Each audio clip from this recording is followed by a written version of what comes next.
पेनाने औषधं लिहून, अँटीबायोटिक्स लिहून आणि व्हेंटिलेटर लावून तुझं काम संपत नाहीये. ते हळवे झालेले असतात, मनुष्यबळ नसतं, आर्थिक बाबींकडे लक्ष द्यायला तेवढा स्ट्रेसमध्ये वेळ नसतो.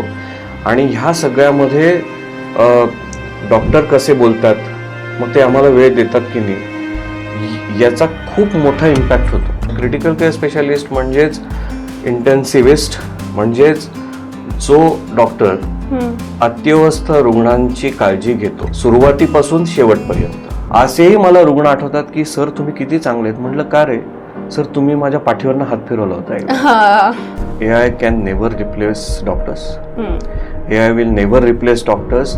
दे कॅन कॉम्प्लिमेंट डॉक्टर्स. मी व्हेंटिलेटरवर होतो, हे पण अनुभव असतात की व्हेंटिलेटरवर असताना मला लक्षात आलं की तुम्ही आले, तुम्ही स्टेथोस्कोप घेतला, तो मला तुम्ही बघितलं, मला सगळं कळत होतं, मला ऐकू सगळं येत होतं, पण मला असं वाटत होतं की मी कुठेतरी दरीत कोसळतोय.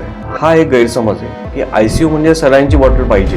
ही गरज नसताना आमच्या पेशंटला ICU मध्ये का ठेवलं. हां, आणि अजून एक त्याच्या पुढे एक शब्द येतो जो मला इथे त्रास देतो, तो म्हणजे सर तुम्ही पैशासाठी ठेव. हो. तर परत मी विनंती करीत जनतेला, माझे वडील तर येताना तर बोलत होते, हो, तुमच्याशी बोलले ते ER मध्ये, आणि थोडेसे 2 पावलं चालून मग बेडवर बसले होते कॅज्युअल्टीच्या. आणि मग नंतर तुम्ही त्यांना ICUत ॲडमिट केलं, मग त्यांना व्हेंटिलेटर लागलं, आणि आता बघा, आता तुम्ही असं म्हणताय की ते सिरियस आहेत आणि जीवाला धोका आहे. जरी आमिर खान खूप आवडत असला तरी त्याच्या एका कार्यक्रमाने आम्हा डॉक्टरांना थोडंसं त्याचा त्रास झाला, हे मी तुमच्या चॅनलवरनं सांगेन नक्कीच. सत्यमेव जयतेमध्ये काही काही गोष्टी त्यांनी करायला नको होत्या असं मी परखडपणे सांगेन. इंजिनिअरिंगचा मुलगा होता, त्याला आम्ही 50 दिवस व्हेंटिलेटरवर ठेवलं, नंतर तो 6 महिन्यांनी परीक्षेला गेला आणि तो पास झाला, आणि तो आज एका MNC कंपनीमध्ये नोकरीला आहे. Always, I would say, always follow a harder right than the easier wrong.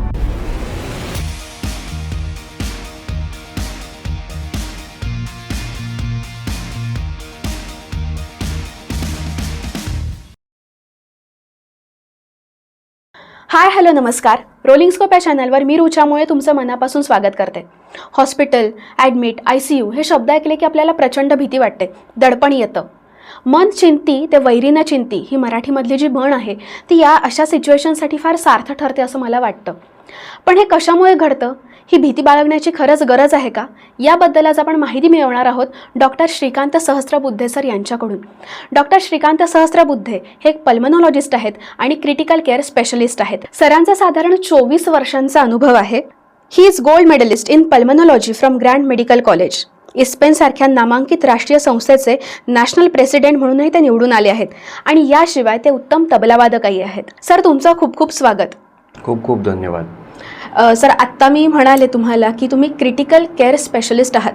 नेमकं क्रिटिकल केअर स्पेशलिस्ट म्हणजे काय, म्हणजे सोप्या भाषेत जर आपण बघितलं तर याचा अर्थ काय होतो? तर क्रिटिकल केअर ह्या नावातच क्रिटिकल हा शब्द जिथे कुठे येतो तेव्हा लोकांना दडपण येणं अगदी स्वाभाविक आहे. पण मी थोडंसं मागे जाईन, कारण की भारतामध्ये संस्था आहे जिचं नाव आहे Indian society of critical care medicine. जिनी पहिले जे सुरुवात केली क्रिटिकल केअरची, त्याला इंटेन्सिव्ह केअर असंही म्हणतात. ती साधारणपणे 1992ला त्यांनी सुरुवात केली. आणि आपल्याला जसं माहिती आहे की आपण भारत नेहमी पाश्चात्य देशांच्या 10-1 वर्ष 20 वर्ष मागे असतो. त्याप्रमाणे साधारण 1974-75 साली US मध्ये ही स्पेशालिटी म्हणून अस्तित्वात आली, ब्रॉड स्पेशालिटी. आणि मग कालांतराने आपल्याकडे साधारण 1992 मध्ये याची सुरुवात झाली, आणि मग त्याचा प्रवास सुरू झाला. तर क्रिटिकल केअर ह्याचा अर्थ असा होतो की एखादा रुग्ण अत्यवस्थ झाला, म्हणजे सिरियस झाला, तर आधी असं होतं की साध्या जनरल वॉर्डमध्ये त्याची ट्रीटमेंट व्हायची. मग त्याला सलाईन लावा, ऑक्सिजन लावा, आणि मग तो पेशंटला ट्रीटमेंट चालू असायची. पण नंतर असं लक्षात आलं की त्यांचं मॉनिटरिंग अत्यंत आवश्यक आहे. मॉनिटरिंग आणि सायमल्टेनियसली उपचार, या 2 गोष्टी अतिशय महत्त्वाच्या आहेत. आणि उपचारामध्ये साहजिकच त्यांचं निदान करणे, इन्व्हेस्टिगेशन्स करणे आणि सायमल्टेनियस मॉनिटरिंग करणे. सो ह्या 2-3 प्रकारांचं ॲमॅलगमेशन किंवा ह्या 2-3 प्रकारांचा संगम म्हणजे क्रिटिकल केअर असं आपण म्हणूयात, की मॉनिटरिंग, इन्व्हेस्टिगेशन्स आणि सायमल्टेनियसली उपचार. बरोबर. असं जेव्हा एखादं युनिट जेव्हा तयार झालं आणि इतिहास बघितला तर सुरुवात ही न्यूरोसर्जन्स म्हणजे जे मेंदूचे ऑपरेशन करणारे डॉक्टर्स किंवा कार्डिओलॉजिस्ट म्हणजेच हृदय रोगतज्ञ ह्या मंडळींनी त्याची सुरुवात केली आधी. तिथनं त्यांनी त्याचा उगम झालेला म्हणजे critical care specialist, critical care स्पेशालिटीचा. म्हणजे त्यांचा विचार बघा, त्यांना असं तेव्हा वाटलं की अरे हो, माझ्या पेशंटला एकदा मी ऑपरेशन करून सोडून दिलं तर असं नाही होणार, त्याची कंटिन्युटी ऑफ केअर झाली पाहिजे, म्हणजे त्याचं मॉनिटरिंग झालं पाहिजे. मग ते मॉनिटरिंग साध्या जनरल कक्षामध्ये होणार नाही, मग त्याला एक स्पेशलाइज्ड युनिट लागेल. मग त्या युनिटमध्ये काय होईल, फक्त एकच बेड असेल, एक मॉनिटर असेल, तिथे एखादी नर्स असेल जे माझ्या पेशंटचे जे काही चढउतार होत आहेत ते मॉनिटर करेल आणि ती मला वेळोवेळी सांगेल. आणि मग अशा प्रकारे त्याचं इव्होल्युशन झालं की आधी एक मॉनिटर, मग एक बेड, एक नर्स, मग डॉक्टर्स पण त्याच्यामध्ये इन्व्हॉल्व झाले. ऑब्विसली की जो डॉक्टर अत्यवस्थ रुग्णांची काळजी घेतो सुरुवातीपासून शेवटपर्यंत त्याला इंटेन्सिव्हिस्ट असतो. आणि सर तुम्ही सुद्धा फर्स्ट क्वालिफाईड इंटेन्सिव्हिस्ट आहात, तर तुमचा तो एक अनुभव सुद्धा ऐकायला आवडेल. असं मी सांगेन की आमच्या घरात कोणी डॉक्टर नाहीये, न माझ्या वडिलांकडून ना आईकडून, म्हणजे पार्श्वभूमी नाहीये ती घरामध्ये, अजिबात नाहीये. तर पण शिक्षणासाठी पोषक वातावरण पहिल्यापासून होतं आणि मला आठवतंय की 10वी पर्यंत तर मी म्हणजे टिवल्या बावल्या करणारा आणि अत्यंत नॉन सिरियस असा विद्यार्थी होतो.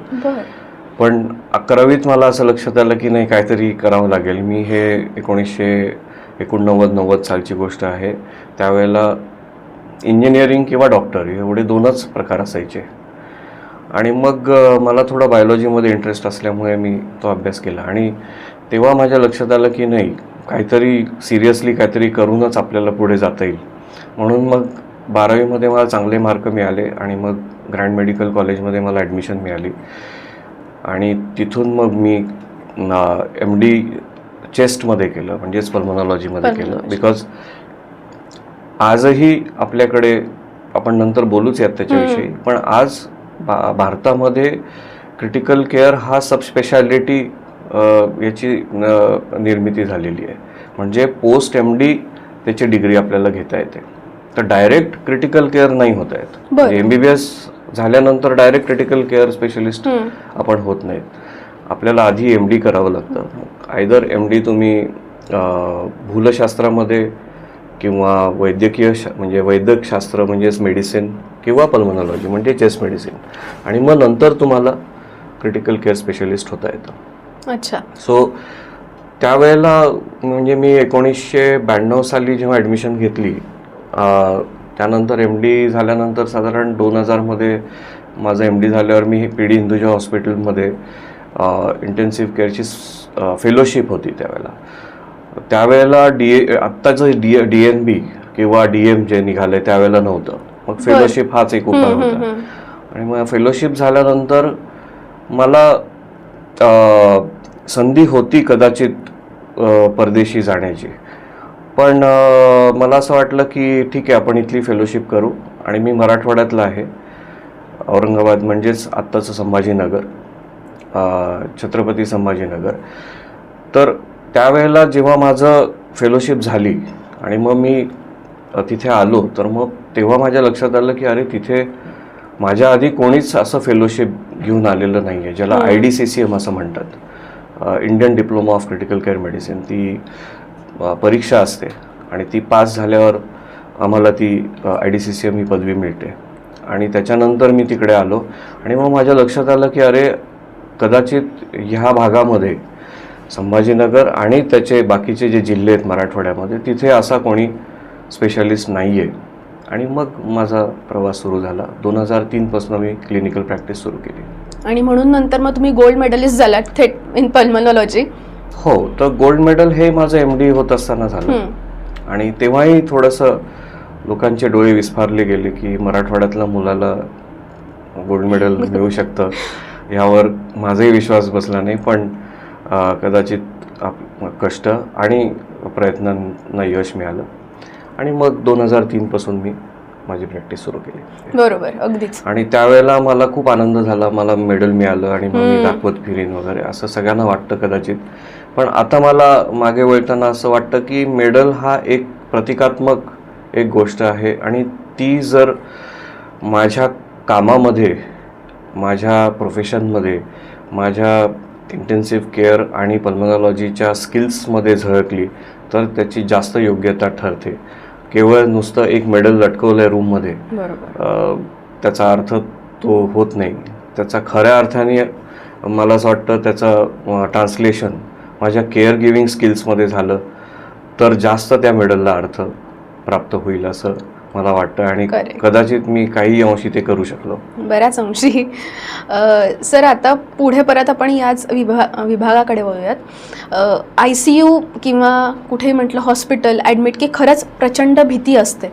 तर खरंच ICU म्हणजे रुग्णांनी किंवा त्यांच्या नातेवाईकांनी एवढी भीती बाळगण्याची गरज आहे का? खरंच हे तिथे गेल्यावर आपण म्हणू शकतो का की पेशंटचे बरे होण्याचे चान्सेस कमी आहेत किंवा प्रचंड भीती असावी अशीच सिच्युएशन असते का? चांगला प्रश्न आहे. म्हणजे मी नेहमी माझ्या नातेवाईकांशी जेव्हा बोलतो ना तेव्हा मी सुरुवात अशी करतो की मी तुमच्याशी असं बोलतो की जर मी तुमच्या जागी असेन आज आणि मी डॉक्टर नाही आहे तर मला काय प्रश्न पडतील की माझे काका, मामा, वडील, आई, बहीण, भाऊ ॲडमिट आहे आणि तुमच्याकडे आहे ते आणि मला काय प्रश्न पडतील. तर या प्रश्नाचं असं मी उत्तर देईन की प्रत्येक पेशंट अत्यवस्थ होण्याची एक कॅटेगरी असते. म्हणजे माइल्ड तो सिरियस होऊ शकतो, थोडा मॉडरेट सिरियस होऊ शकतो आणि सिरियसली इल असू शकतो.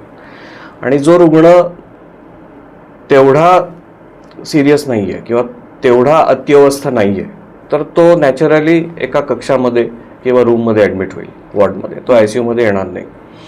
परंतु जे रुग्ण अत्यवस्थ असतील त्या रुग्णांना आम्हाला तिथे ॲडमिट करणं आवश्यक असतं, ज्याला आम्ही ट्रायजिंग असं म्हणतो मेडिकल भाषेमध्ये, ट्रायजिंग.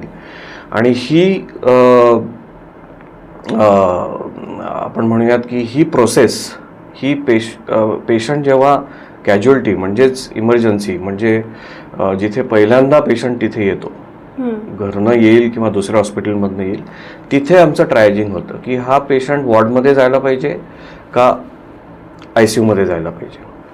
आणि बरेच वेळा OPD मधनं पण पेशंट ॲडमिट होतात, म्हणजे बाह्य रुग्ण विभागामधनं. मग ती पेशंटची कॅटेगरी कम्प्लिटली वेगळी असते. त्या पेशंटबद्दल आपण तो प्रश्न नाही आहे तुमचा तसा. सो इमर्जन्सीमध्ये जेव्हा पेशंट येतो तेव्हा ट्रायजिंग होतं. मग हा माइल्डली इल आहे का मॉडरेटली इल आहे का सिव्हिअरली इल आहे. मग त्याप्रमाणे आम्ही ठरवतो की ठीक आहे, याला आपण सध्या 1 दिवस किंवा 2 दिवस ICU ठेवू असं सांगण्यात येतं.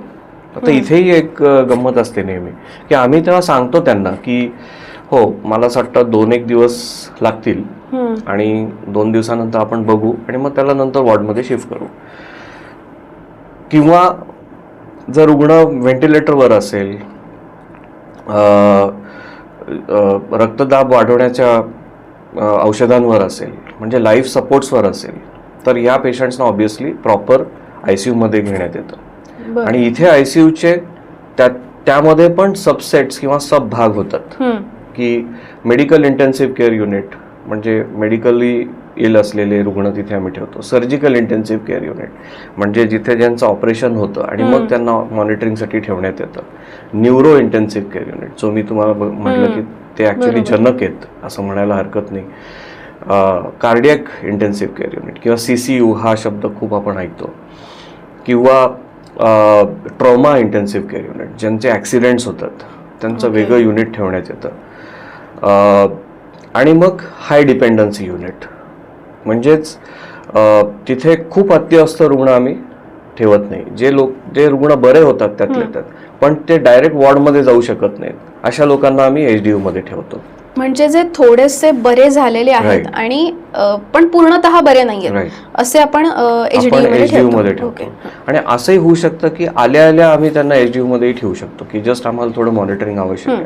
त्यामुळे तुमचा जो प्रश्न आहे की नातेवाईकांना एकदम थोडे घाबरतात हो, हो. की सिरियस आहेत, तर याचा अर्थ असा नाही की त्यांनी एकदम घाबरून पण चालणार नाही, पण त्यांनी थोडासा डॉक्टरांवर विश्वास ठेवणं आवश्यक आहे की ते जे काय सांगतात त्यामध्ये काहीतरी लॉजिकल कारण आहे, मेडिकल कारण आहे आणि त्यांना माहिती आहे की यांनी हे बघितलेत आधी असे पेशंट्स, त्यांना अनुभव आहे की हे कसे वागू शकतात. बरोबर. फॉर एन एक्झाम्पल, अगदी छोटं एक्झाम्पल देतो की कॅज्युअल्टीमध्ये एक पेशंट आला ज्याचं हाड तुटलंय, मांडीचं हाड तुटलंय किंवा पायाचं हाड तुटलंय आणि तो वेदनेने ओरडतोय अक्षरशः खूप, आणि तो लक्ष केंद्रित करून घेतोय. असं होतं, खूप बरोबर. केऑस होतो कॅज्युअल्टीमध्ये. समजा एक 3-4 पेशंट एकदम आले तर. त्याचबरोबर त्याच्या बाजूला एक डायरिया असलेला पेशंट आहे, त्याला प्रचंड प्रमाणात डायरिया होतोय आणि त्याच्या शरीरातलं पाणी कमी होतंय आणि तो शांतपणे निश्चित पडू नये, पण दुसरा जो पेशंट आहे तो खूप ओरडतोय. साहजिकच सगळ्यांचं लक्ष तिथे जाणार, नातेवाईकांची सहानुभूती त्याच्याकडे जाणार. अरे केवढा ओरडतोय, डॉक्टर साहेब पहिले त्याला बघा. पण as a intensive care specialist मी त्या डायरियाच्या पेशंटकडे पहिले जाईन, कारण की त्याचं जर शरीरातलं पाणी कमी झालं आणि त्याचा रक्तदाब कमी झाला तर त्याच्या जीवाला डायरेक्ट धोका आहे. व्हेरॅज हा जो पेशंट जो ओरडतोय त्याला फक्त एक मी वेदनाशामक औषध द्यायला सांगेन सिस्टरला की तू हे औषध दे, त्याचे वेदना कमी कर, मी नंतर बघतो. त्याच्यामुळे जीव नाही जाणार, परंतु डायरियाच्या पेशंटचा जीव जाऊ शकतो जर मी त्याला वेळीच त्याचा इश्यू ॲड्रेस नाही केला तर अशा गोष्टी असतात. तर त्या नातेवाईकांना असं वाटू शकतं अरे डॉक्टरांनी आमच्याकडे लक्षच नाही दिलं, परंतु आम्हाला माहिती आहे की आमच्या रिस्पॉन्सिबिलिटीज आम्ही ओथ घेतलेली आहे, आम्ही हिपोक्रेटिक ओथ घेतलेली आहे. सगळ्या डॉक्टरांना त्यांची रिस्पॉन्सिबिलिटी माहिती आहे, त्यांना माहिती आहे काय करायचं आहे ते. आम्ही तुम्हाला त्रास देण्यासाठी नाहीच आहे तिथे, आम्ही तुम्हाला मदत करण्यासाठी. त्यामुळे मग त्या डायरियाच्या पेशंटला मी ICUत ॲडमिट करेन जर तो पेशंटनी किंवा त्या रुग्णांनी तोंडातनं एक चकार शब्द काढला नाहीये, तो शांतपणे पडून, माझ्यासाठी तो प्रॉब्लेमच नाहीये म्हणजे न्यूसन्स व्हॅल्यूसाठी, पण तो त्याच्या जीवाला धोका आहे, त्याला मी ICUत घेईन आणि हा जो पेशंट आहे याला वेदनाशामक औषध देऊन वॉर्डमध्ये ठेवेन. सो याला ट्रायजिंग म्हणतात. आणि मग इथून पेशंट वर येतो आणि मग वर आल्यावर आम्ही त्यांना त्याप्रमाणे, जसं मी तुम्हाला वेगवेगळे प्रकार सांगितले ICUचे, तिथे कुठे त्याला त्या पेशंटला ॲडमिट फिट होईल तिथे आम्ही त्याला ठेवतो. मला वाटतं यामध्ये डॉक्टर पेशंट किंवा डॉक्टर आणि पेशंटचे रिलेटिव्स यांच्यातलं कम्युनिकेशन हे सगळ्यात जास्त महत्त्वाचं आहे. तर याबद्दल तुम्ही काय सांगाल? अगदी बरोबर, अतिशय माझ्या जिव्हाळ्याचा प्रश्न आहे, स्पेशली कोविड नंतर. ते आपण बोलूच नंतर. जसं हॉस्पिटलमध्ये जशी म्हणजे राईट ऑफ द पेशंट आहे, no doubt, rights of the doctors no doubts आहेत की आम्ही पेशंटला बघितलं पाहिजे, नीट बघितलं पाहिजे, काही मिस नाही केलं पाहिजे, खर्चाकडे लक्ष ठेवलं पाहिजे, त्यांच्याशी बोलतोय की नाही ते बघितलं पाहिजे, त्यांचं निदान केलं पाहिजे, उपचार केले पाहिजे. त्याचप्रमाणे राईट ऑफ द पेशंट्स पण असतात, त्यांनी आम्हाला कॉपरेट केलं पाहिजे, त्यांनी वेळच्या वेळी आम्हाला जसं आम्ही औषधं सांगतोय ते आणली पाहिजेत, त्यांनी पेशंटबरोबर राहिलं पाहिजे, तिथे कोणीतरी एक जण कायम असला पाहिजे, आर्थिक बाबींकडे नीट लक्ष दिलं पाहिजे, मनुष्यबळाकडे लक्ष दिलं पाहिजे, आणि त्याचबरोबर राईट ऑफ द हॉस्पिटल असतात, ॲडमिनिस्ट्रेशन. तर मला असं वाटतं की हे कम्युनिकेशन हा अतिशय महत्त्वाचा मुद्दा आहे माझ्या दृष्टीने. म्हणजे मी तर असं म्हणेन की वैद्यकीय उपचार आणि निदान 50% आणि कम्युनिकेशनही 50%, ह्याला तेवढं मी महत्त्व देतो आणि मी ही प्रॅक्टिस स्वतः करतो. म्हणून मी कदाचित जास्त अथॉरिटीने आणि अधिकाराने बोलतोय मी, कारण की असं बरेच वेळा दिसतं की पोडियमवर आम्ही एक बोलतो आणि हॉस्पिटलमध्ये येऊन ICUमध्ये वेगळं करतो, असंही काही वेळेला होतं.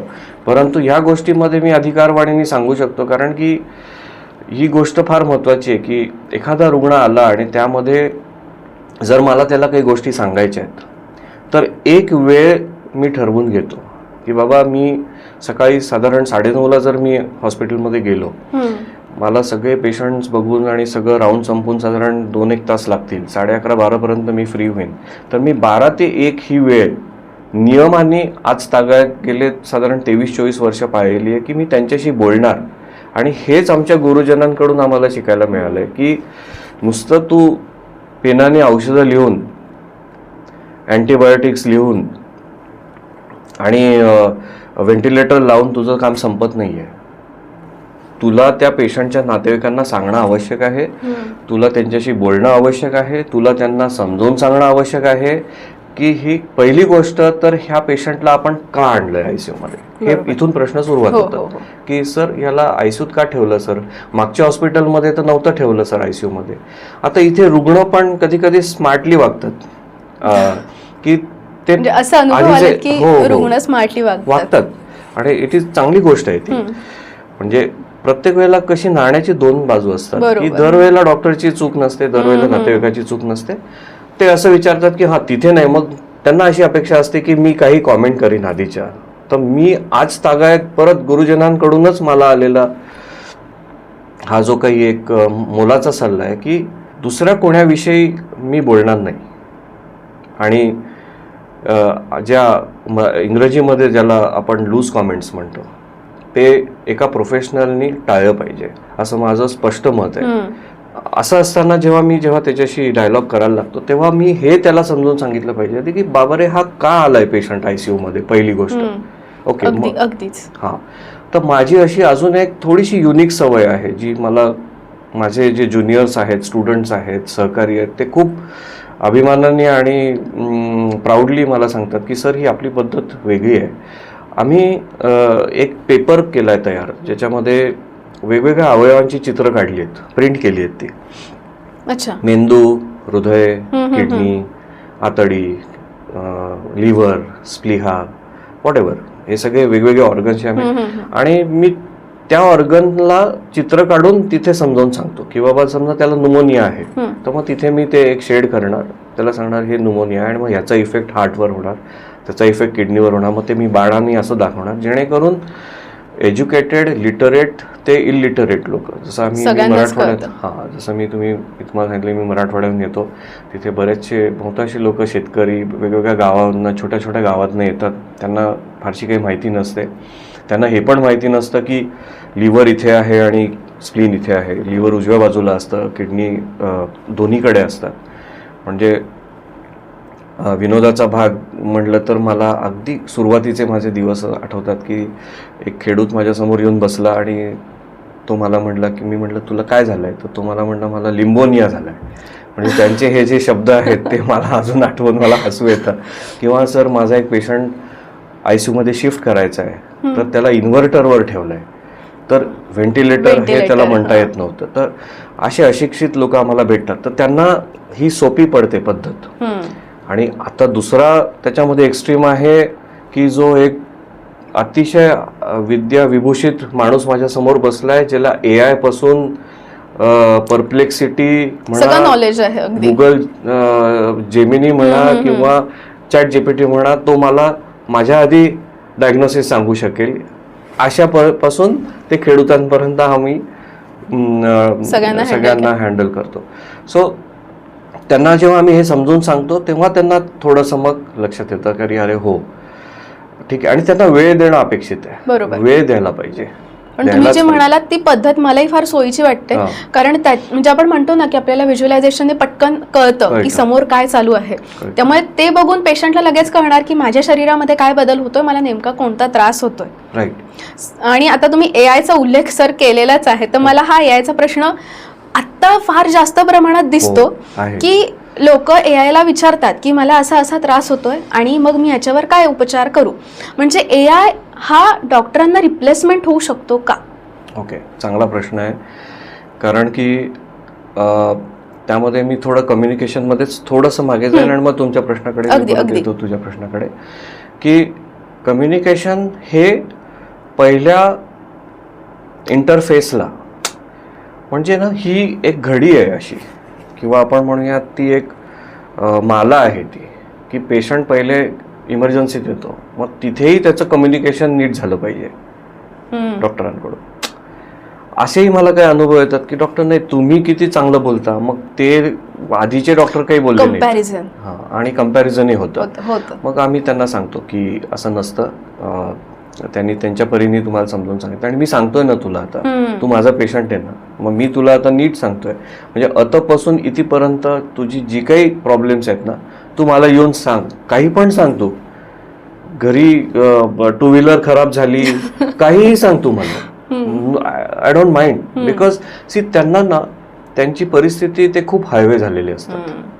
नातेवाईक एक तर खचलेले असतात. बरोबर. जर रुग्ण अत्यावस्था असेल, एक तर आयसीयू, जसं तुम्ही पहिलाच प्रश्न मला ओपनिंग प्रश्न विचारला होता की अत्यावस्था क्रिटिकल केअर म्हणल्यावरच दडपण येतं, तर मग कोणीतरी गावाला असेल, मग त्यांना आपण इन्फॉर्म करतो, मग 3-4 नातेवाईक असतात, मग ते म्हणतात अरे बापरे क्रिटिकल केअर का, म्हणजे मग जरा अवघडच आहे वगैरे असं. तर असं दडपण येतं त्यांना. मग ते हायवे झालेले असतात, मनुष्यबळ नसतं, आर्थिक बाबींकडे लक्ष द्यायला तेवढा स्ट्रेसमध्ये वेळ नसतो, आणि ह्या सगळ्यामध्ये डॉक्टर कसे बोलतात, मग ते आम्हाला वेळ देतात की नाही, याचा खूप मोठा इम्पॅक्ट होतो मनावर. बरोबर. बिकॉज हे मल्टिपल प्रॉब्लेम्स त्याच्या डोक्यात जातात. आणि मी हे एक बघितलंय की कुठल्याही रुग्णाच्या अवतीभवती 3 ते 4 व्यक्ती असे असतात की जे खरंच पहिल्यापासून ते शेवटपर्यंत तिथे थांबतील. बाकीचे नातेवाईक येऊन जातील, मग ते विचारतील मग हे काय झालं, मग ते काय झालं. तर दुसरं माझा एक त्यामध्ये एक छोटासा एक अक्षरशः अर्धा मिनिट मी घेतो त्याच्यामध्ये, की मी त्यांना निक्षून सांगतो की तुमच्यापैकी जे 3-4 लोक जे राहणार आहेत ना इथे, त्यांनीच पहिले या आतमध्ये, आणि त्यांच्याशी मी बोलीन, कारण की त्यांना लक्षात येईल की पहिल्या दिवसापासून मला डॉक्टर काय बोलले. बरोबर. म्हणजे आमच्या आयसीयू मध्ये राईट फ्रॉम 3-4 दिवसांपासून ते 100 दिवसांपर्यंत राहिलेले रुग्ण मला आठवतात. बापरे, 100 दिवस. तर ह्याचा अर्थ काय होतो की जी मला तयार होते या कम्युनिकेशनची, जसं आपण आता बोलतोय एका प्रश्नाला दुसरा प्रश्न लीड होतोय, तर मला ते व्यवस्थित मला ते समजतंय आणि मला त्याच्यामध्ये उत्तर द्यायला सोपं होत आहे की एक प्रश्न दुसऱ्या प्रश्नाकडे लीड करतोय. तसंच पहिल्या दिवसापासून तब्येत कशी खराब होती आणि मग ती कशी बरी झाली, मग परत कशी खराब झाली, मग परत कशी चांगली झाली, हे ज्या माणसाला किंवा ज्या व्यक्तींना माहिती आहे त्यांना खरोखरच त्याची सखोल एक माहिती होऊन जाते की अरे हो, आपला पेशंट असा होता आणि आता आज असा आहे. बरोबर. जसं आम्ही ट्रेंड म्हणतो, अतिशय महत्वाची ती गोष्ट आहे जी डॉक्टरलाही महत्वाची आहे, की नुसतं मला दर एक आठवड्याला 1 किंवा 2 पेशंट येतात फाईल घेऊन मोठी, की हा पेशंट आमचा ह्या अमुक अमुक हॉस्पिटलमध्ये ॲडमिट आहे, सर ओपिनियन द्या. तर मी म्हणतो मला देईन मी ओपिनियन, पण that will not carry that much of meaning. Because त्या दिवशी मी गेलो आणि त्याची हृदयाची गती 130 आहे जी ॲबनॉर्मल आहे, किंवा रक्तदाब 90 आहे जो ॲबनॉर्मल आहे, तिथे मी गेल्या मी म्हणेन अरे क्रिएटिनिन 3 आहे, हृदयाची गती वाढली आहे, रक्तदाब कमी आहे, रुग्ण सिरियस आहे. पण ज्या डॉक्टरनी त्याला 15 दिवस सांभाळलं आहे तो जास्त महत्वाचा आहे. एक्झॅक्टली. मी एकदा येऊन स्नॅपशॉट घेऊन ओपिनियन देणं, कदाचित काही आयडियाज येतील, काही अजून त्यामधनं काहीतरी निघेल की अरे हे आपण टेस्ट करू शकतो, फायदा होईल नक्कीच, पण केवळ माझं opinion will not stand true. I should know that as a professional. आणि लोक वाहवत जाण्याची खूप शक्यता आहे की अरे मला सेकंड ओपिनियनला बोलवलं, मी गेलो, मी सांगून आलो. नाही, तू फक्त त्यावेळेला तो पेशंट बघितलायस, त्या डॉक्टरनी त्याला 15 दिवस हाताळले, ते क्रेडिट त्याला गेलंच पाहिजे. आणि मग आम्ही रुग्णांना सांगताना सांगतो, सर, मग मला ते सांगतात, सर तुम्ही आल्यावर तुम्ही सांगितलं, तुम्ही औषधांचे काही बदल केले, सर 24 तासात पेशंट बरा झाला. म्हटलं नाही, अजिबात नाही, हे मला क्रेडिट घ्यायचं नाही, कारण की मला डिस्क्रेडिटही घ्यायचं नाही आहे. आणि हेही मी सांगतो नंतर, मी जस्ट सांगीन नंतर, की त्या डॉक्टरांनी तुला सांभाळले 15 दिवस. मी एक दिवस एका क्षणाकरता 15-20 मिनिटाकरता येऊन गेलो, त्याचं श्रेय मी नाही घेऊ शकत. हां, मी हे म्हणू शकतो की हो, काही वेगवेगळे विचार जे आले माझ्या डोक्यामध्ये ते मी सांगितले. सो ह्याच्यामध्ये मुद्दा हा होता की कम्युनिकेशन आणि AI.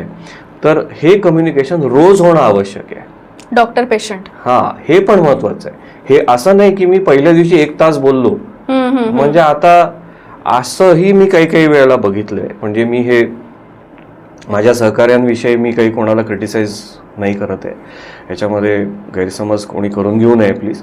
पण अशा काही गोष्टी मी बघितल्यात किंवा अनुभवल्यात की समज असा आहे की मी पहिल्या दिवशी 1 तास दिलाय ना, दॅट इज सफिशियंट, अजून 2-3 दिवस माझे चालू शकतील. तर असं नसायला पाहिजे. तुम्ही दररोज त्यांना वेळ दिला पाहिजे, रोज त्यांना वेळ दिला पाहिजे. आणि अशी अपेक्षा असते की रविवारी किंवा सुट्टीच्या दिवशी पण डॉक्टरनी तिथे आयडियली गेलं पाहिजे आणि 5 मिनिटं का होईना त्याला सांगितलं पाहिजे की अरे बाबा रे, ठीक आहे, तुझं सगळं ठीक आहे किंवा काय आहे ते. रुग्णांना काय वाटतं, आज रविवार ना सर, तुम्ही तर येणार नाही. आणि मी म्हटलं नाही, मी पहिल्या दिवसापासून रविवारी राऊंडला येतो म्हणजे येतो, प्रोव्हाइडेड मी जर शहरात नसेन तर. मी जर शहरातच नाहीये, परदेशातच गेलो तर मग प्रश्न नाहीये. पण हा एक नियमच घडून गेलेला आहे, हा नियम झालेला आहे आता की हो, आम्ही तिथे यायला पाहिजे, तिथे बोललं पाहिजे आणि होता होईल तेवढं. शेवटी आम्ही माणसं आहोत. बरोबर. आणि मला वाटतं ही गोष्ट सगळ्यांनी समजून घ्यायला पाहिजे की डॉक्टर सुद्धा शेवटी एक माणूस आहे, कारण त्याच्याशिवाय कसं काय आपण पुढे जाणार आणि किती एका वेळी प्रश्न विचारणार. आणि जेवढं पेशंट डॉक्टर हे कम्युनिकेशन महत्वाचं आहे, तेवढं मला वाटतं पेशंट आणि डॉक्टर आणि पेशंटचे नातेवाईक हे तेवढंच इम्पॉर्टंट आहे. जसं तुम्ही म्हणालात की 3-4 जणांनाच तुम्ही सांगता, आणि ती फार महत्वाची पद्धत मला वाटते की जे अगदी इमिजिएट आहेत आपले, त्यांना संपूर्ण माहिती हवी. आणि सर पुन्हा मी त्याच प्रश्नावर येईन, एआयच्या. एआयला नाही सोडणार, कारण खूप जण आहेत असं की मला आता त्रास होतोय आणि मग मी कोणती गोळी घेऊ शकतो. म्हणजे हा प्रयत्न मी पण केला की मी एआयला टाकलं की मला असा असा त्रास होतोय. त्याच्यानंतर एआयने मला उत्तर दिलं, पण खाली हे सुद्धा लिहिलं होतं की मी एआय आहे आणि याच्याबद्दल जास्त उत्तम माहिती तुम्हाला डॉक्टर देऊ शकतात. याबद्दल उपचार करायचे असतील तर तज्ज्ञ डॉक्टरांकडे जा. म्हणजे हे असंच्या असं एआय मध्ये असतं. आणि हे असताना सुद्धा आपण पुढचा प्रश्न एआयलाच विचारतो की बाबा रे, माझा पाय मुरगळलाय, मी काय करू आता. चांगला प्रश्न आहे आणि स्वानुभव पण आहेत थोडेसे त्याच्यात. पण त्यात काही गैर नाही माझ्या मते. जशी टेक्नॉलॉजी येते तसं आपण नकळत बघतो, तिकडे जातो. तर मी एका वाक्यात असं म्हणेन, AI will never replace, AI can never replace doctors. AI will never replace doctors. They can complement doctors, they can complement medical things. Because ultimately AI काय आहे, आपणच बनवलेलं आहे. बरोबर. ओके, एआयनी गाडी चालते, विदाउट ड्रायव्हर गाडी चालते, किंवा आपण नुसतं बोलतो आणि लाईट शट ऑफ होतात वगैरे वगैरे. तसंच आमच्यामध्ये एआयने, मी त्या प्रश्नाकडे येईनच की ते रुग्ण जे नातेवाईक येतात ते दाखवतात आणि हे आम्ही बघितलं. परत मी कोणालाही क्रिटिसाइज करत नाहीये. कृपा करून जे कोणी हे ऐकतायत त्यांनी गैरसमज करून घेऊ नये की मी तुम्हाला नावं ठेवतोय किंवा तुम्हाला क्रिटिसाइज करतोय. It's just a natural process. पण मी त्याच्यातला डॉक्टरचा काय, ह्या बाजूचा टेबलचे काय विचार आहेत ते जस्ट तुम्हाला सांगेन. तर तसंच एआयमध्ये, मेडिकलमध्ये खूप विकसित गोष्टी झालेल्या आहेत, खूप म्हणजे प्रचंड प्रमाणात. की व्हेंटिलेटर जाणू शकतं की नंतरचे 5 श्वास कसे असतील आणि ते 5 श्वासाचं एआय हे करून त्याप्रमाणे श्वास ठरवू शकतं. एखादा मॉनिटर जाणून घेऊ शकतो की या पेशंटला ब्लड प्रेशर कधी कमी होईल आणि त्याप्रमाणे आम्हाला तो इंडिकेट करू शकतो की बाबा ह्या पेशंटचं ब्लड प्रेशर कमी होणार आहे. तर हे एवढे ॲडव्हान्समेंट्स आहेत. म्हणजे ही पॉझिटिव्ह बाजू म्हणता येईल आपल्याला. येस. सो जसं आपण पहिल्यांदा पण बोललो, नाण्याच्या 2 बाजू असतात. So AI, yes, is it a boon or curse? Definitely it is up to how you use it. You have to judiciously use it. You have to very, very thoughtfully use that tool, because a fool with a tool is still a fool. So you don't have to be fool for that. So you have to upgrade your knowledge, sensibilities, common sense, which probably sometimes lacks commonly. जसे आमचे sir म्हणायचे आम्हाला. पण I think ह्या गोष्टी integrate करणं आवश्यक आहे. म्हणजे मी प्रत्येक गोष्ट एकाच गोष्टीवर अवलंबून नाही राहू शकत. बरोबर. जसं टच आहे, human touch, AI cannot replicate that. अगदी अगदी. जसं आता परत मी मॉडर्न मधनं पहिले प्राचीन काळाकडे जाईन की आमचे सर मला म्हणायचे नेहमी की पहिल्यांदा तू आलास ICU मध्ये तर ICUचे कर्टन बंद व्हायला पाहिजेत. पांघरूण पेशंटचं जे आहे, जे आपण देतो ते निघालं पाहिजे पूर्ण पायापर्यंत. आणि तुझ्या हातांना आम्ही हँड सॅनिटायझर वापरतो, जे आता युनिव्हर्सल आहे, सगळ्यांना माहिती आहे. आणि तुझे हात पेशंटला लागले पाहिजेत, तू तपासलं पाहिजे पेशंटला. जरी तू मशीनवर आकडे बघतोयस, व्हेंटिलेटर बघतोयस आणि मग तिथनं तू ठरवता आता हे असं करा तसं करा, पण तुझे हात त्या पायाला लागले पाहिजेत. तू ती सूज तुझ्या हाताने बघितली पाहिजे, तू नाडीचे ठोके तुझ्या हाताने तपासले पाहिजेत. आणि हे काही अंशी आम्ही आमच्या गुरुजनांप्रमाणे इतके श्रेष्ठ तर होऊ शकत नाही, आम्ही कायम त्यांचे स्टुडंट्सच राहू. पण ह्या 23-24 वर्षात माझ्या हे लक्षात आलं की हे जे ह्युमन टच आहे, जे रुग्णालाही चांगलं वाटतं ह्या गोष्टींनी, की डॉक्टरनी मला हात लावला, असेही मला रुग्ण आठवतात की सर तुम्ही किती चांगले आहेत. म्हटलं का रे सर, तुम्ही माझ्या पाठीवरनं हात फिरवला होता. सो ही अतिशय साधी गोष्ट आहे, म्हणजे ह्याला काय लागणार आहे, ह्याला दिस इज कॉल्ड एज एम्पथी. स्पर्श ज्ञान आपण जे म्हणतो ते इथेच येतं. ऍब्सोल्युटली. आणि this is what this should be the pillars of patient care. Sympathy, empathy and compassionate care. I think हे नुसते शब्द नाही आहेत, यामध्ये अतिशय सखोल अर्थ दडलेला आहे. आणि नवीन डॉक्टर्स जे होत आहेत त्यांनी थोडंसं ह्याच्याकडे लक्ष द्यावं. मी काय खूप द्रोणाचार्य आणि खूप असा मोठा नाही आहे हे उपदेश करायला, पण मला एवढं तर नक्की वाटतं की हो, मी चांगलं काय शिकलो ते इतरांनी करायला काहीच हरकत नाही आहे. बरोबर. आणि ह्या साध्या साध्या कॉम्प्लिमेंट्स आहेत. सर तुम्ही मला माझी नाडी तपासली होती पायाची आणि तुम्ही सांगितलं होतं की नाडी नाही आहे म्हणून आपल्यावर उपचार झाले नंतर, आणि तुम्ही बघितलं होतं सूज बघितली होती आणि मग सूज कमी झाली आणि मग मी बरा झालो. मी व्हेंटिलेटरवर होतो, हे पण अनुभव असतात की व्हेंटिलेटरवर असताना मला लक्षात आलं की तुम्ही आले, तुम्ही स्टेथोस्कोप घेतला, तो मला तुम्ही बघितलं, मला सगळं कळत होतं, मला ऐकू सगळं येत होतं, पण मला असं वाटत होतं की मी कुठेतरी दरीत कोसळतोय. असे फिलिंग्स असतात, असे फीडबॅक्स असतात व्हेंटिलेटर पेशंटचे. मी परत त्या एआयच्या नातेवाईकांकडे येईन. आधी आपण गुगल म्हणायचो, तो एकमेव पर्याय होता. आणि अगदी खरं सांगतो की कधी कधी डॉक्टर इरिटेट होतात. आता मी अगदी प्रामाणिकपणे सांगतो की अशा नातेवाईकांना जेव्हा ते अतिरेक होतो त्याचा, की डॉक्टर मी ते जस्ट बघत होतो की माझ्या वडिलांचं ब्लड प्रेशर कमी झालं आहे आणि त्यांना मेंदूमध्ये पण थोडंसं त्रास आहे, त्यांना मेनिंजायटिस आहे आणि त्याला वॅन्कोमायसिन हे औषध वापरतात आणि तुम्ही जर CSF केलं असेल तर त्यामध्ये हे असे रिपोर्ट्स दिसतात. तर आता पुढे काय? आयडियली टर्म्स आधी माहीतही नसतात. आणि मग अचानक यांनी सांगितल्यावर आपण हेही माहित नाही आणि हेही माहित नाही आणि अर्धवट ज्ञानामध्ये काहीतरी प्रश्न विचारतो. राईट. तर I will say that knowledge and information are totally two different things. I can have information, loads of information, but that does not translate into knowledge. Correct. We have given our 8 years, 10 years, 12 years into that. And post qualification, we have given almost 20 years into that. So we will know some things which a common man who is non-doctor, बरोबर, with due respect to his qualification, will not know. तर असं जेव्हा कोणी मला विचारतो तेव्हा मला खरंच थोडासा राग येतो, पण तो दाखवता येत नाही. मग मी तो दाखवला तर मी रूढ होतो, नाही दाखवला तर मी सबमिसिव्ह होतो आणि मी त्याच्याप्रमाणे चाललो तर मग मी काय कामाचा तिथे. मग मी त्याला म्हणतो बाबा रे, मग हा स्टेथोस्कोप आणि ही चेअर म्हणजे माझी कदाचित तुला गरज नाहीये. विनोदाचा भाग सोडा, परंतु मला असं वाटतं की अशा रुग्णांना मी अगदी मनापासून सांगेन की तुम्ही हा एक फरक लक्षात ठेवा पहिली गोष्ट. आणि मग मी त्यांना हे उदाहरण देतो, अच्छा मग तुम्ही काय करता साहेब? तो म्हणतो मी अमुक अमुक आहे, किंवा फॉर एक्झाम्पल मी इंजिनियर आहे समजा, किंवा मी बिल्डर आहे, किंवा मी आर्किटेक्ट आहे. तर मी त्याला म्हणतो की मग जर मी तुझ्या तिथे येऊन, बांधकामाच्या इथे येऊन, मी जर तुला असं जर समजा सांगितलं खूप पोलाइटली की 9x4ची वीटपेक्षा तू 7x3ची वीट वापर ना घरासाठी, म्हणजे बांधकामाला, किंवा अंबुजा सिमेंटच्या ऐवजी अमुक अमुक सिमेंट तू वापर, असं मला वाटतं. म्हणजे मी आत्ताच बघितलं हे सिमेंटचं क्वालिटी जास्त चांगली वाटते, तर तुम्ही ऐकून घ्याल का ही गोष्ट?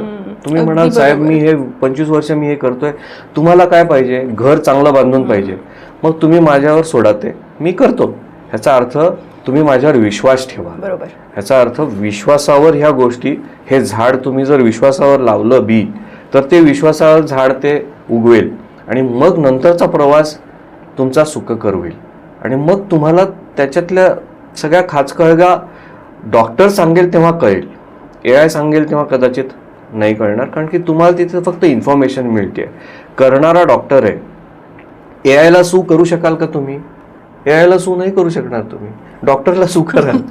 तुम्ही मला कोर्टात खेचाल. ही पण एक बाब आहे त्याच्यामध्ये की डॉक्टर्स थोडीशी डिफेन्सिव्ह मेडिसिन करतात, कारण की ही लिगॅलिटी म्हणा किंवा हे ॲक्ट्स म्हणा, ह्याच्यामध्ये आम्ही थोडेसे काय नाही म्हणलं तरी आम्ही थोडेसे त्याच्यामध्ये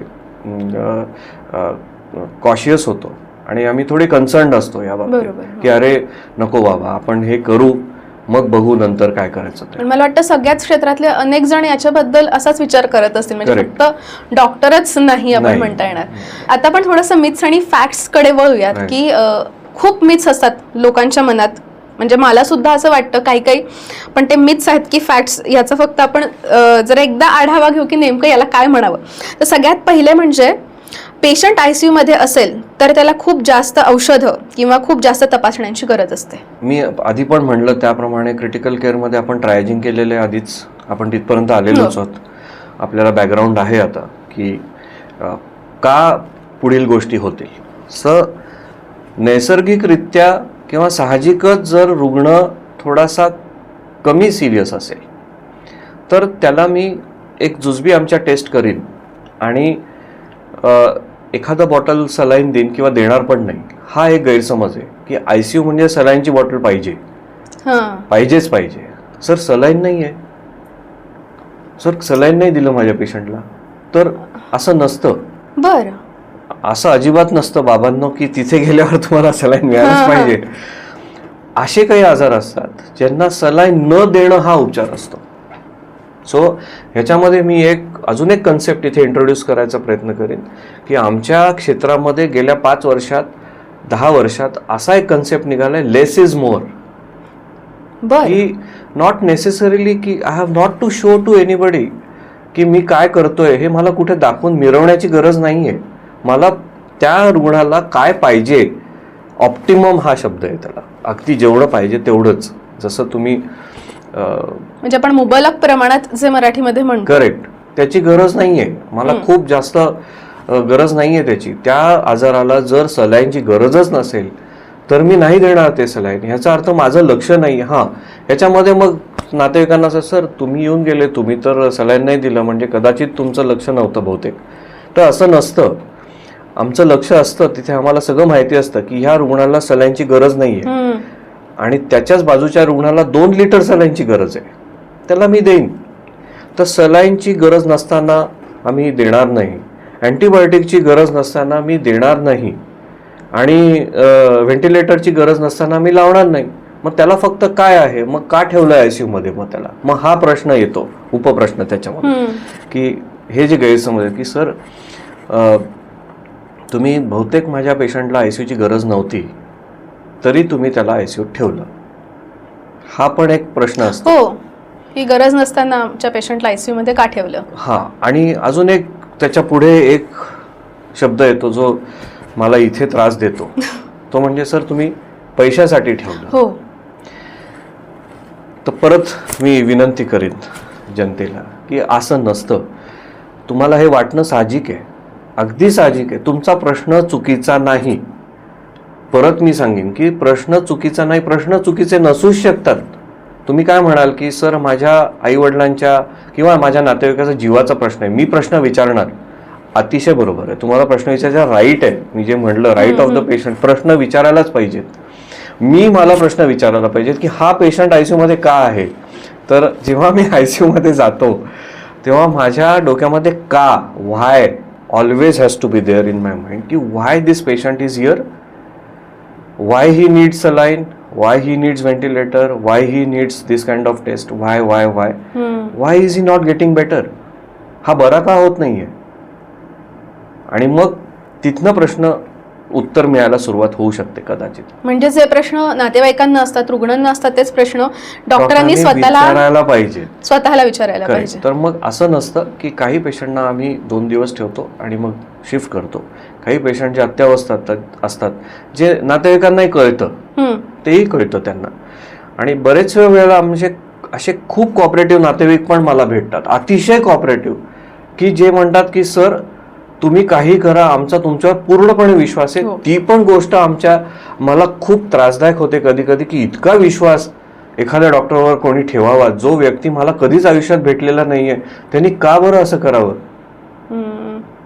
की तो नातेवाईक नाहीये, ओळखीचा नाहीये, मित्र नाहीये, आणि तो मला असं सांगतोय डॉक्टर तुम्ही करा, तुम्ही म्हणाल ती पूर्व दिशा. जर ICU मध्ये डायलिसिसची गरज पडली तर भविष्यात त्याला आयुष्यभर डायलिसिस करावं लागेल. हां, हे मिथ आहे की ज्या रुग्णाची किडनी खराब होते त्याला नॅचरली आम्ही त्या तज्ज्ञांचा सल्ला घेऊन डायलिसिस करतो. पण प्रश्न असा असतो की सर माझ्या आईला जर डायलिसिस आता लागलं तर याचा अर्थ आयुष्यभर डायलिसिस लागेल का? तर असं नाही आहे, हे मिथ आहे. फॅक्ट इज की फक्त त्या वेळेपुरतं त्या आजारांनी किडनीला किंवा त्या किडनीला जेव्हा त्रास होतो त्याच्यामुळे आम्हाला ते पाऊल उचलावं लागतं की लघवी कशी तरी करून ते जे शरीरातले जे घाणेरडे जे काही घटक आहेत ते बाहेर आलेच पाहिजे. तर त्यामुळे त्यावेळेला डायलिसिस करायला लागू शकतं. मग त्या सायकल्स 3 सायकल्स 4 सायकल्स 5 सायकल्स होतात आणि मग नंतर जशी त्या रुग्णाला लघवी यायला लागते तसं नंतर मग डायलिसिसची गरज पडत नाही. मग त्याला आम्ही अॅक्यूट रिनल फेल्युअर असं म्हणतो. अॅक्यूट म्हणजे आत्ता झालेलं. त्या पेशंट्सना कदाचित डायलिसिस नंतर लागू शकणार नाही. पण जर क्रॉनिक रिनल फेल्युअर असेल, ज्या पेशंटला आधीच किडनी खराब आहे आणि खराब झालेली आहे आणि ते डायलिसिस डिपेंडंट आहेत, ते तर वेगळ्या प्रकारचे पेशंट होऊन जातात, रुग्ण होऊन जातात. सो अॅक्यूट किडनी फेल्युअरला नंतर डायलिसिसची गरज लागण्याची शक्यता कमी असते. आणि अजून एक खूप जणांना प्रश्न असतो की आमचा पेशंट येताना चालत व्यवस्थित आला होता पण नंतर ICU मध्ये त्याला ऍडमिट केलंय, तर मग हे पण मिथ फॅक्ट कुठल्या याच्यामध्ये येतं? हे मिथ आहे. मी म्हणेन की म्हणजे तो ब्लेम असा असतो की आमचा पेशंट चालत आला पण नंतर तुमच्यामुळे तो ICU मध्ये गेला. तर आपण ब्लेम म्हणूया त्याला. आणि मिथही आहे ते की हा ब्लेम असा असतो की सर माझे वडील तर येताना तर बोलत होते, तुमच्याशी बोलले ते ER मध्ये आणि थोडेसे 2 पावलं चालून मग बेडवर बसले होते कॅज्युअल्टीच्या, आणि मग नंतर तुम्ही त्यांना ICUत ॲडमिट केलं, मग त्यांना व्हेंटिलेटर लागलं आणि आता बघा आता तुम्ही असं म्हणताय की ते सिरियस आहेत आणि जीवाला धोका आहे. तर यामधलं ब्लेम गेम हा होऊ नये. ह्याचं कारण हे आहे की कदाचित तो रुग्ण आधीच अत्यवस्था होता घरी, त्याचं इन्फेक्शन म्हणा, त्याचं किडनीचं प्रॉब्लेम्स म्हणा, त्याचे पॅनक्रियासचे प्रॉब्लेम्स म्हणा किंवा त्यांचे हृदयाचे प्रॉब्लेम्स म्हणा, ते वाढत होते, त्यांना त्रास झाला म्हणूनच ते हॉस्पिटलमध्ये आले ना. बरोबर. आणि मग ते इव्हॉल्युशन फेजमध्ये होते कदाचित आणि इव्हॉल्व झाले. आणि असंही होऊ शकतं की शेवटी मी नेहमी सांगतो की हे आपलं मानवी शरीर हे म्हणजे मी देवाला मानतो, तर मानवी शरीर हे देवानी बनवलंय, तर आजारही देवानीच बनवलेत. आणि कुठेतरी असं होईल की आम्हाला लिमिटेशन येईल की हे औषध कितीही प्रभावी असलं, हेच औषध अमेरिकेत, UK मध्ये, ऑस्ट्रेलियामध्ये मिळत असेल, पण शरीरं वेगवेगळे असतात. तर मला जर एक औषध एकच गोळी पुरत असेल तर एखाद्या शरीराला त्या 3 गोळ्या लागत असतील. आणि त्यामुळे हे जे आपण म्हणतो फिनोटाइप्स म्हणतो आम्ही त्याला मेडिकल लँग्वेजमध्ये, दीज आर फिनोटायपिक कॅरेक्टरिस्टिक्स, की एखादा रुग्ण का बरं न्यूमोनियाने जातो आणि तोच एखादा रुग्ण ज्याला न्यूमोनियाचं कॉम्प्लिकेशन होता आणि तो घरी जातो 55 दिवसांनी. हे फिनोटायपिक डिफरन्सिएशन आहे. आणि त्याच्यामुळे ह्याच्यातही बरेच ॲडव्हान्समेंट्स येत आहेत. फिनोटायपिक स्टडीज होतात आणि आम्हाला कळतं की हा रुग्ण बरा होण्याची शक्यता आहे का नाही बरा होण्याची शक्यता आहे, मग ह्याला जोर लावायचा की नाही लावायचा. तर त्यामुळे जो पेशंट येतो तर इव्हॉल्युशन फेजमध्ये असतो म्हणून असं घडतं. अच्छा, म्हणजे ते आधी कुठेतरी इन्फेक्शन स्प्रेड चालू असतं शरीरात, ती प्रोसेस चालू आहे, ती आपल्याला दिसत नाही. आता मी म्हणेन की एवढं सगळं म्हणजे अजूनही मला खूप काम करायचंय. मी अजून 20-30 वर्ष जेवढं आम्हाला देव ठेवेल तेवढं आम्ही काम करणारच आहोत. पण this is just the tip of iceberg. हिमनगाचा फक्त 10% दिसतोय मला, त्याच्यातलं 90% खाली आहे. बरोबर. एवढं ते प्रगल्भ आणि आघात विश्व आहे. वैद्यकीय क्षेत्राचा. सर आता तुम्ही व्हेंटिलेटर म्हणालात तर मला त्याबद्दलच एक मिथ असं आहे की एकदा व्हेंटिलेटर लावल्यावर ते कधीच काढता येत नाही किंवा ते लावल्यावर जगण्याची शक्यता पेशंटची कमी असते. करेक्ट, हे मिथ आहे. व्हेंटिलेटर हा एक फुफ्फुसासाठी कृत्रिम सपोर्ट आहे. जे फुफ्फुसाचं काम करतं तेच हे व्हेंटिलेटर करू शकतं आणि ते कुठल्या कारणाकरता लावलंय ते महत्वाचं आहे. जर न्यूमोनियासाठी लावलं असेल, जे फुफ्फुसाचा आजार असेल एखाद्या रुग्णाला, की त्याला प्रॉपर फुफ्फुसाचा आजार आहे, त्या रुग्णाला व्हेंटिलेटर खूप जास्त दिवस लागण्याची शक्यता आहे. पण कधी कधी असं होतं मलेरियामध्ये व्हेंटिलेटर लागू शकतं, हे लोकांना माहीत नसतं. डेंग्यू त्याच्यामध्ये व्हेंटिलेटर लागू शकतं किंवा टायफॉइडमध्ये व्हेंटिलेटर लागू शकतं. म्हणजे प्रॉब्लेम काय, पोटात आहे किंवा रक्तात आहे किंवा एखाद्या रुग्णाला मेंदूचा त्रास आहे आणि हेड इंजुरी झाली आहे आणि तिथे त्याचा रक्तस्राव झाल्यामुळे मला व्हेंटिलेटर लागतंय. तर हे जर बरं झालं तर व्हेंटिलेटर आम्ही काढतो. याचा अर्थ असा अजिबात नाही की एकदा व्हेंटिलेटर लागलं की कधीच व्हेंटिलेटर निघू शकत नाही किंवा तो सिरियस आहे आणि त्याच्या जीवाला धोका आहे. जर असं झालं तर मग जेव्हा लंगच्या रुग्णाला व्हेंटिलेटर लागतं तेव्हा ॲडव्हान्समेंट्समध्ये मी सांगेन एक्मो नावाची जी कार्यपद्धती असते, ज्याच्यात मला अनुभव आहे, एक्स्ट्रा कॉर्पोरियल मेम्ब्रेन ऑक्सिजनेशन. जसं किडनीचं डायलिसिस होतं बाहेरच्या मशीननी, तसं लंगचं डायलिसिस होतं या एक्मो मशीननी आणि रुग्णाला जगवता येतं आणि रुग्ण जगतात. त्यामुळे कृपा करून परत हा गैरसमज आहे की नाही एक्मो लावलं म्हणजे पैशाकरता केलं, असं प्लीज समजू नका. आम्ही तुमचा सगळा विचार करूनच हा निर्णय घेऊ की हो ह्याला आपल्याला जगवता येईल. 5 दिवस 7 दिवस 8 दिवस खर्चिक आहे परंतु प्रभावी आहे. सर पुढचं आहे की CPR दिला की माणूस लगेच उठून बसतो. म्हणजे जनरली मला वाटतं हा मूवी इम्पॅक्ट असावा की झाला जागा अगदी आता CPR दिल्यावर, तर असं होतं का?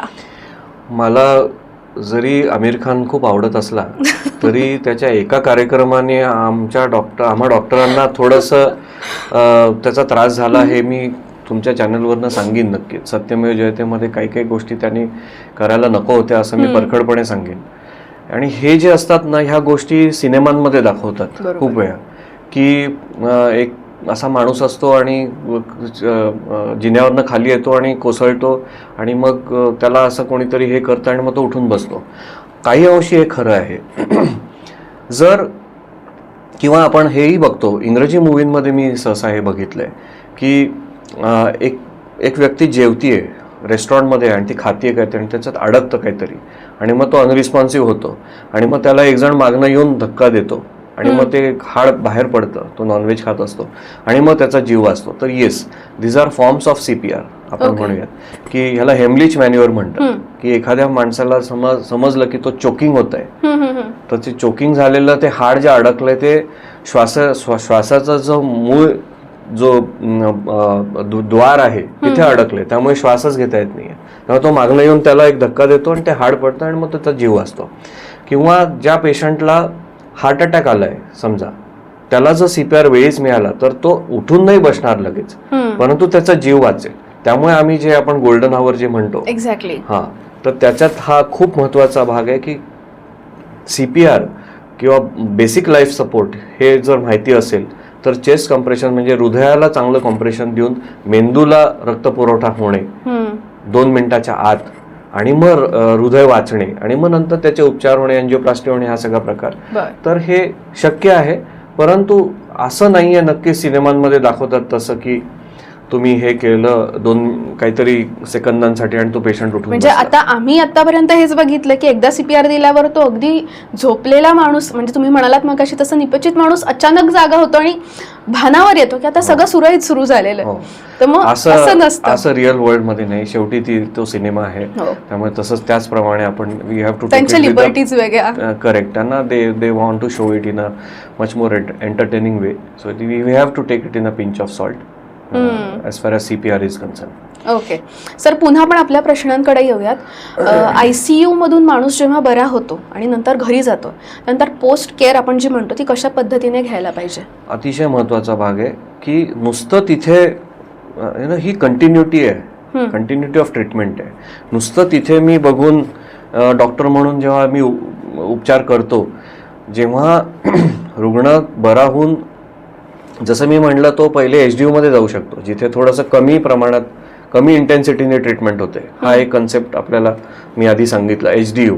आणि मग नंतर तो वॉर्डमध्ये जातो.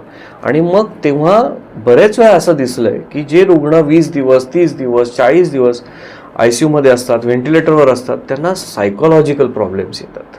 बरं. They may have cognitive problems. जे कॉग्नेटिव्ह म्हणजे जे कोऑर्डिनेशन आहे, हँड आय कोऑर्डिनेशन, ओके. ह्याच्यातही प्रॉब्लेम्स येऊ शकतात. त्यांना सायकोलॉजिकल तर धक्का बसतोच. पण मग कशामुळे असतात हे? हा, तर हे जे मी तुम्हाला अनुभव सांगितले की व्हेंटिलेटरवर मी होतो, डॉक्टर मला तुम्ही दिसत होतात, अंदूक दिसत होतं, आणि मला तलवारी घेऊन लोक माझ्यावर धावून आलेत असं मला दिसत होतं. ती नर्स मला मारण्याचा प्रयत्न करते. सर, हे काय होतं कधी कधी, मग नातेवाईक म्हणा, सर तुमची नर्स तर माझ्या पेशंटला मारत होती. तर असं नसतं, हे खरं नाहीये. ह्याला हॅल्युसिनेशन्स म्हणतात. हा मेडिकल आजारच आहे. बरं. आणि तो प्रायमरी आजारांनंतर औषधांमुळे, काही वेळेला आम्ही झोपेची औषधं देतो व्हेंटिलेटरवर असताना, काही ती वातावरण आहे की सगळं क्लोज्ड असतं. मी सूर्यच बघितला नाहीये, त्यामुळे आता ओपन ICU ची कन्सेप्ट आहे. आताचं नवीन ICU मध्ये काचेच्या खिडक्या पाहिजेत, सूर्य दिसला पाहिजे, प्रकाश आला पाहिजे, ज्याला आम्ही ग्रीन ICU हा कन्सेप्ट अतिशय महत्वाचा. आणि एकीकडे ॲडव्हान्समेंट, पण ग्रीन ICU चा कन्सेप्ट हा अतिशय महत्वाचा आहे की जिथे नैसर्गिक उजेड आला पाहिजे, तिथे तुम्हाला दिसलं पाहिजे की हे बाहेरचं जग, जरी तो अत्यवस्था असला तरी त्याला झाड दिसलं पाहिजे, तो लवकर बरं होईल. खरंय. त्याला कुत्री मांजरी दिसली पाहिजेत रस्त्यावरची, त्याला बाहेरचं जग दिसलं पाहिजे, त्याला कळायला पाहिजे, त्याचं ओरिएंटेशन जातं, दिवस रात्र काहीच कळत नाही, एकदम क्लोज्ड ती सिस्टीम असते. ह्याच्यामुळे हॅल्युसिनेशन्स येतात, ह्याच्यामुळे ICU सायकोसिस होतो. पेशंट वेड्यासारखा वागायला लागतो, नळ्या काढायला लागतो. एक्झॅक्टली, हे मी पण काही पेशंट्स बघितलेत की मग ते म्हणतात, सर तुम्ही काय औषध दिलं, तो वेड्यासारखा वागतोय, तो नळ्या काढायला लागतोय. तर हे माझ्यामुळे किंवा ह्याच्यामुळे, औषधांमुळे झालेलं नाही, हे त्या वातावरणामुळे झालेलं आहे. सो ते वातावरण पोषक करणं ही डॉक्टरांची जबाबदारी आहे, ही हॉस्पिटल प्रशासनाची जबाबदारी आहे की केवढे जास्तीत जास्त ग्रीन ICU कडे आपण जायला पाहिजे. ही काळाची गरज आहे आणि अतिशय महत्त्वाचा मुद्दा आहे.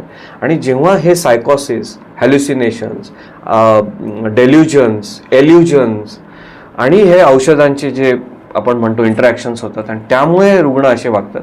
जसं त्याची एन्व्हायरमेंट चेंज होतं, जसं त्याचा बदल होतो, जसा तो तिकडे जातो, सायकोलॉजिकली नॉर्मल व्हायला लागतो. त्यामध्ये मी अजून एक प्रकर्षाने सांगेन की क्लिनिकल सायकोलॉजिस्टचं पण अतिशय महत्त्व आहे. आणि माझ्या मते ह्या शास्त्राला हॉस्पिटल्सनी खूप चालना देणं अपेक्षित आहे, डॉक्टर्सनी चालना देणं अपेक्षित आहे. ही लोक त्यांचं काउन्सिलिंग करतात, त्यांच्याशी बोलतात, नातेवाईकांशी बोलतात. नातेवाईकांना काउन्सिलिंगची पण गरज असते जशी पेशंटला असते.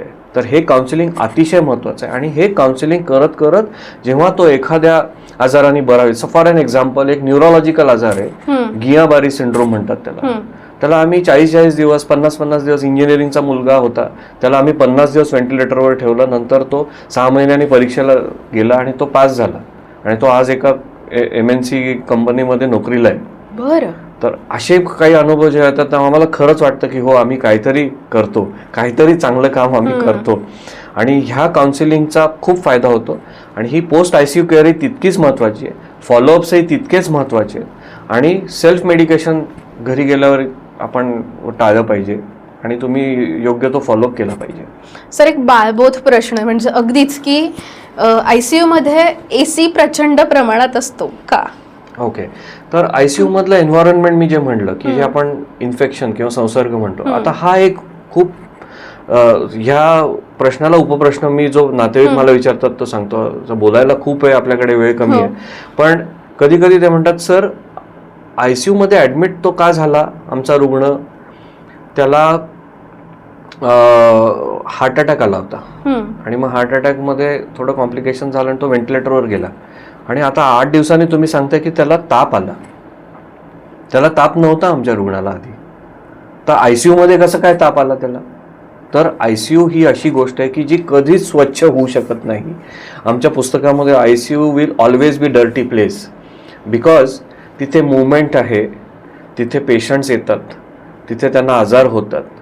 आता एखादा न्यूमोनियाचा पेशंट ऑलरेडी आजार घेऊन येतोय, तिथे ऑलरेडी तो इन्फेक्शन घेऊन येतोय, त्यामुळे ते इन्फेक्शन आयसीयू मध्ये राहणार आणि मग ते कसं आम्ही इतरांना देत नाही ह्याच्यावर आमचा जास्त कस लागला पाहिजे. Prevention is better than cure हा अतिशय मूलमंत्र आम्ही पाळला पाहिजे. आमची जी रिस्पॉन्सिबिलिटी आहे, नर्सेस म्हणा, वॉर्ड बॉयज म्हणा, क्लास 4 वर्कर्स आहेत, RMOs आहेत, इंटेन्सिव्हिस्ट आहेत, फिजिशियन्स आहेत, जे कोणी तिथे एंट्री करतं त्यांनी हातावर सॅनिटायझेशन घेणं, नातेवाईकांना हँड सॅनिटायझेशन देणं आणि तिथलं वातावरण किंवा एअर सायकल जी होते ती किती इफेक्टिव्हली तिथनं आतमधलं असलेलं इन्फेक्शन आम्ही एअर सायकलिंग करतोय त्याच्यावर ते अवलंबून असतं. आणि म्हणून AC कडे मी येतो. AC अति आवश्यक आहेच, कारण की तिथे आपण एक क्लोज्ड युनिट म्हणतोय की जिथनं कंटेनमेंट होईल. त्याचबरोबर हेपा नावाचे फिल्टर असतात, बरं, जे इन्फेक्शन बाहेरनं येणारे हेपा फिल्टर जे फिल्टर करतो आणि आतमध्ये ते टाळतो. त्याचबरोबर कुठल्याही एका चांगल्या आयडियल आयसीयू मध्ये आयसोलेशन रूम्स असतात. जसं तुम्हाला माहिती आहे, मला माहिती आहे तुम्ही कोविडचा प्रश्न विचारल्याशिवाय मला सोडणार नाही. तर आयसोलेशन रूम असतात, positive isolation, negative isolation. Negative isolation room म्हणजे ज्या रुग्णाला संसर्गजन्य इन्फेक्शन झालंय, जो एअर ड्रॉपलेट्सनी त्याचं इन्फेक्शन वाढू इतरांना देऊ शकतो, अशा रुग्णांना आम्ही निगेटिव्ह आयसोलेशन मध्ये ठेवतो. आणि ज्या रुग्णांचा ट्रान्सप्लांट झालंय, bone marrow transplant, kidney transplant, liver transplant, heart transplant, ज्यांना इन्फेक्शन होऊ नये, ज्यांना इतरांकडून इन्फेक्शन आणि त्या आयसोलेशन पॉझिटिव्ह आयसोलेशन रूम मधनं इन्फेक्शन बाहेर जावं प्रेशराइज्ड एअरनी, त्यांना आम्ही पॉझिटिव्ह आयसोलेशन मध्ये ठेवतो. तर असे हे वेगवेगळे प्रकार आणि ACचा मे बी त्याला तो संलग्न प्रश्न आहे. अच्छा, म्हणजे त्यामुळे AC हा महत्त्वाचा आवश्यक आहे आणि हेपा फिल्टर्स आवश्यक आहेत. अच्छा, आणि तिथे एअर सायकल होते 16 वेळेला.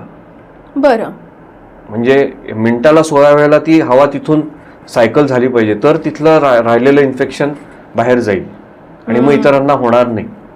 तुम्ही कधीही आत्ताच्या ज्या मॉडर्न आयसीयू मध्ये केअर काढलेला बघणार नाही. तिथे नेहमी मॉपिंग होतं, बिकॉज ते आधी काही वर्षांपूर्वी केअर काढायचे लोक आतमध्ये, तर ते इन्फेक्शन वर जायचं. तर आता मॉपिंग होतं म्हणजे ते तिथेच राहील. क्वाटर्नरी अमोनियम सॉल्ट्स नावाचे सोल्युशन असतात, त्याच्याने ते पूर्ण फ्लोरिंग होईल, डीप क्लिनिंग होईल आणि आयसीयू मध्ये कधीही फ्युमिगेशन होत नाही. आम्ही करूच शकत नाही फ्युमिगेशन, कारण की ते एकदा क्लीन केलं आता एकदम चकाचक झालं. आता असं घर नाही आहे ना ते की जिथे आपण त्या गोष्टी पाळू, तिथे नंतर एखादं इन्फेक्शन असलेला पेशंट येणारच आहे, त्यामुळे ते खराब होणारच आहे. तर डीप क्लिनिंग, हाताला सॅनिटायझेशन घेणे आणि आपल्याकडून पेशंटला इन्फेक्शन कसं कमीत कमी होणे ह्याच्यावर जास्त जोर आमचा असला पाहिजे. आणि त्याचं रिझन म्हणजे म्हणून AC कंपल्सरी आहे. सर, आता तुम्ही कोविडचा उल्लेख केलाय, तर तुम्ही कोविडमध्ये म्हणजे मी म्हणेन डॉक्टरच सगळे अगदी फ्रंटलाईन वॉरियर्स होते, तो कोविड कडून तुम्हाला आले काही अनुभव आणि किंवा इतर पेशंट्सचे काही अनुभव ते तुम्ही शेअर कराल का? तो एक अध्यायच होता आणि मी असं म्हणेन की I learn the lessons of life, I would say, in Covid. ते पॅन्डेमिक होतं जिथे कुठेही एकही व्यक्ती त्यातनं सुटला नसेल. अख्ख्या जगभरात त्यांनी हाहाकार माजवला होता. आणि हे असं समजलं जातं की दर 100 वर्षांनी साधारणपणे असे पॅन्डेमिक्स येतात. आणि आपण जेव्हा असं काम करतो तेव्हा मला खूप अभिमान वाटतो. जेव्हा मला माझे मुलं विचारतात की तुम्ही कोविडमध्ये काम केलं का, तर हो, मी केलं आणि मला 2दा कोविड होऊनही मी त्याच्यामध्ये तग धरून राहिलो.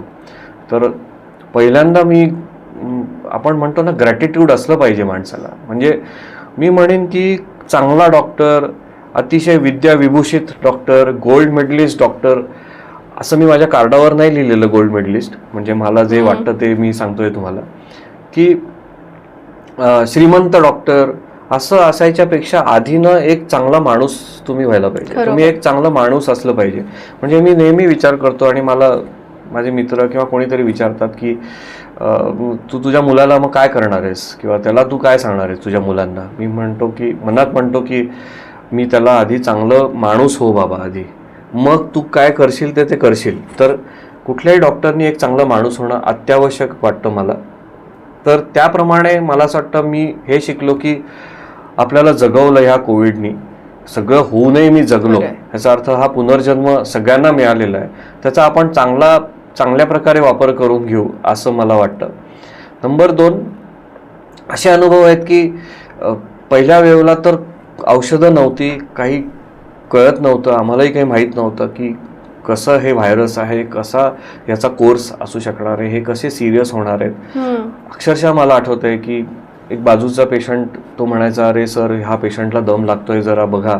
पेशंटविषयी सांगायची, कारण की आतमध्ये कोणीच नव्हतं, सगळं आयसोलेशनमध्ये होतं. अख्खं हॉस्पिटल एक गाड्याची पेटीसारखं झालं होतं की बाहेरच्या जगाशी आमचा संबंध नसायचा, ना रुग्णाचा संबंध असायचा, ना नातेवाईकांना काही. तर त्यामुळे मी तेव्हा हे काउन्सिलिंग विषयी जेव्हा मला जे मी तुम्हाला बोललो हे मला का जिव्हाळ्याचा विषय, तेव्हा मला प्रकर्षाने जाणवलं की अरे नाही, ह्या नातेवाईकांना सांगणं आवश्यक आहे. मग आम्ही व्हिडिओ कॉल्स करायची सोय केली, स्क्रीन्स ठेवले की बाहेरनं आतमध्ये कसं त्यांना कम्युनिकेशन ठेवता येईल. हे फार महत्त्वाचं आहे की तुम्ही जर मला विचारलं तर कोविडमध्ये त्याच्यानंतर मी एक अनुभव किंवा काय शिकलो मी त्याच्यातनं असं सांगेन, किंवा मला असं वाटतं की हो, रुग्णाच्या रुग्णाला भेटू दिलं पाहिजे, त्याला बोलू दिलं पाहिजे, त्याच्याशी त्याचा संवाद झाला पाहिजे, तर त्याचा जो प्रायमरी आजार आहे तो लवकर बरा होऊ शकतो. मानसिक उभारी येते. आणि काही असे युनिट्स आहेत की जे अगदी स्ट्रिक्ट असतात,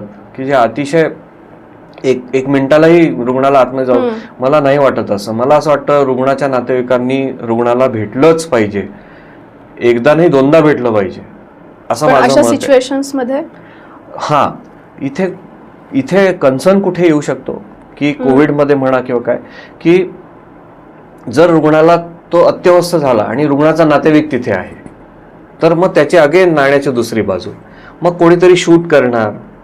मग हे गैरसमज ही की हा एक गैरसमज CPR वरनं मला तुम्हाला आठवला, तो खूप महत्वाचा आहे, सांगणं आवश्यक आहे की हे जे छातीवर आम्ही दाब देतो, हे आम्ही प्रेशर देत असतो हार्टला की त्याच्यातनं ब्लड प्रेशर जनरेट व्हावं. तर मला असे काही अनुभव आलेत की त्यामुळे की सर तुम्ही त्याच्या छातीवर तुमचे डॉक्टर चढले माझ्या पेशंटच्या, आणि त्याच्यामुळे माझ्या पेशंटचा जीव गेलाय.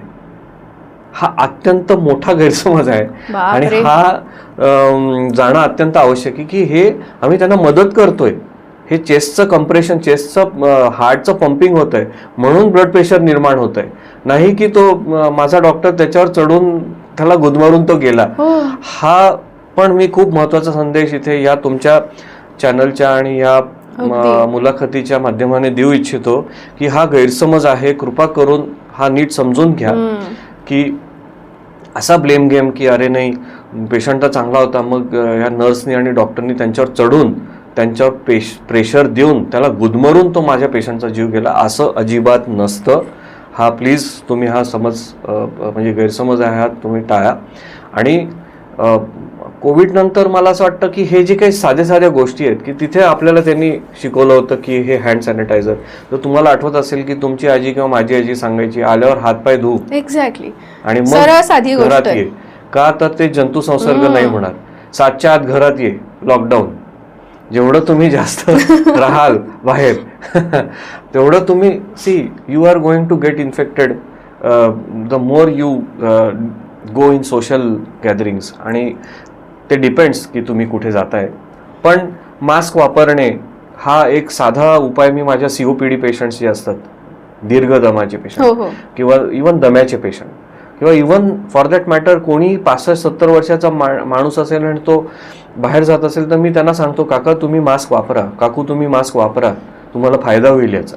कारण की वी डोंट नो कुठले इन्फेक्शन आणि कुठले व्हायरस फिरत आहेत.